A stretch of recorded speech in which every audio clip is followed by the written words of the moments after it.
Bonjour Jean Casteble. Bonjour. Vous êtes le nouveau président de RCF Saint-Étienne. Avant de revenir sur cette fonction, on va revenir sur votre seconde vie, puisque vous êtes un jeune retraité et vous avez réalisé toute votre carrière dans la même entreprise. Oui, c'est un petit peu étonnant. Maintenant, ça se fait plus trop comme ça, mais j'ai été embauché à ce qui s'appelait à l'époque le centre de transfusion sanguine de Saint-Étienne, et je m'y suis trouvé bien.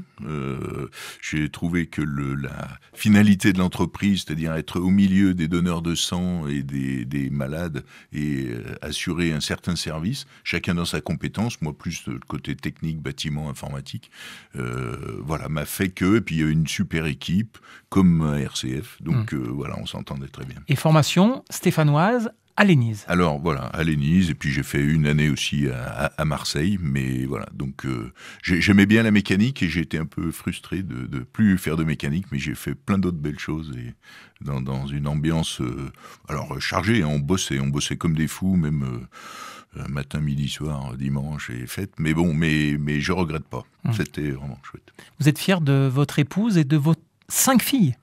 Alors oui, alors fier, je sais pas, mais je goûte à ce plaisir qui est malheureusement pas toujours partagé, mais voilà. Donc je suis marié avec Jacqueline depuis 40 ans et nous avons cinq filles qui sont en pleine forme, qui ont voilà des maris, des petits enfants. Donc combien de petits enfants? Alors 6 et une septième apparemment en préparation. Voilà. Alors c'est intéressant parce que malgré votre travail à l'établissement français du sang, vous aviez quand même eu une oreille sur RCF. D'abord parce que physiquement vous habitez pas très loin de nos studios, et puis ensuite il y a très longtemps vous avez eu une rencontre avec l'un des fondateurs de RCF. Oui, Louis Tronchon. Oui, alors effectivement, alors RCF, je sais pas depuis combien de temps j'écoute, mais effectivement, je fais partie du mouvement Pax Christi, et Pax Christi, notre aumônier, c'était Louis Tronchon, et on pouvait pas fréquenter Louis Tronchon sans qu'il nous parle de la radio, et on a fait quelques émissions, des prières du matin, suivant quelques colloques qu'on a organisés à Saint-Étienne, il convoquait bien sûr RCF, et donc je connaissais la radio depuis très longtemps. Alors Jean Casteble, entre réaliser quelques émissions, la prière du matin et devenir président de notre station, il y a un pas. Comment vous avez accepté et décidé cette fonction-là? Alors, j'ai pas. Alors moi, j'ai été un peu surpris qu'on me fasse cette proposition. C'était pas ce que j'avais imaginé. Voilà. Mais il se trouve que le président actuel avait envie de lâcher un tout petit peu, ce qu'on peut tout à fait comprendre. Voilà. Et on m'a proposé d'être président. Bon, j'ai réfléchi un petit peu parce que faut être à la hauteur. Il faut. Voilà. C'est quand même un petit investissement, mais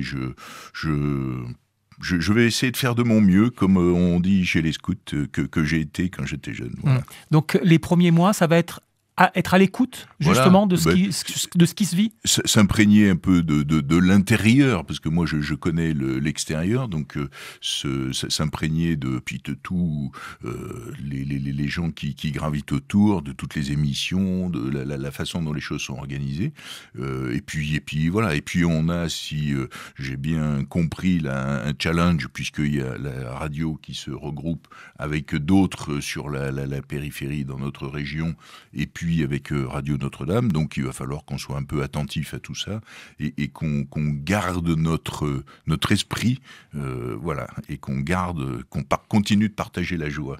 Chrétien engagé, Jean Casteble? Oui, parce que je pense qu'il faut s'engager, parce que rester les bras ballants, je trouve que c'est pas bon pour le moral et pour le monde.